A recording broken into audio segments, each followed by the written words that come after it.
Tout est ouvert, hein. Les chalets sont ouverts depuis 11 heures ce matin. Alors on ne peut pas dire que ce soit déjà la grande foule, mais il y en a qui s'offrent une petite pause déjeuner ou alors un petit apéro déjà sur ces plaisirs d'hiver. Alors nous sommes au cœur des plaisirs d'hiver à la place Sainte-Catherine où il y a de nombreux chalets. Il y en a en tout 220 sur tout le parcours des plaisirs d'hiver, le parcours qui s'étend sur 2 kilomètres. Et j'ai à mes côtés un ancien vieux de la vieille, si je puis dire, puisqu'il fait les plaisirs d'hiver depuis 12 ans déjà. Alors François Adler, bonjour. Alors qu'est-ce qui a changé en 12 ans pour ces plaisirs d'hiver, vous qui tenez un chalet?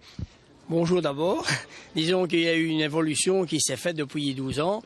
Il y a plus de visiteurs, l'organisation a vraiment évolué, les médias sont présents, il y a une bonne clientèle, bienvenue, enfin tout évolue dans le bon sens, quoi. Alors vous vendez des petits montants, de l'alcool, mais la question qu'on se pose, c'est est-ce que c'est rentable les plaisirs d'hiver pour quelqu'un qui tient un chalet? Mais disons que tenant compte de la conjoncture actuelle, ça devient de moins en moins rentable. Pour la bonne raison, c'est que tous les alcools augmentent, les prix de place ici pour les chalets ont énormément aussi augmenté. Alors ça coûte combien un chalet ici au plaisir d'hiver? Disons qu'ici, plus ou moins 6 000 € quand même. Ah ouais, donc il faut quand même beaucoup vendre pour rentabiliser. Oui, c'est évident, hein.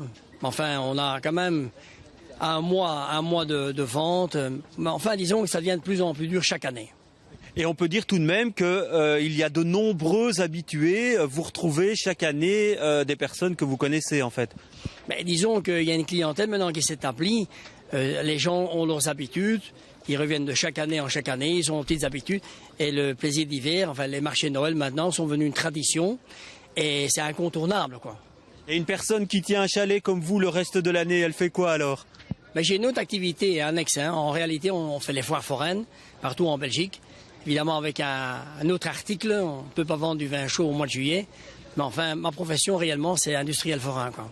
Voilà, donc les plaisirs d'hiver, c'est déjà ouvert, en tout cas ici à la place Sainte-Catherine. Alors il y a des nouveautés, il y a des événements sur la place de la Monnaie. Et ici à la place Sainte-Catherine, il y a un véritable chalet suisse en fait, où on peut entrer, s'asseoir pour prendre un verre et manger un bout. Et c'est déjà ouvert, donc depuis 11 heures ce matin, et ça le restera jusqu'au mois de janvier.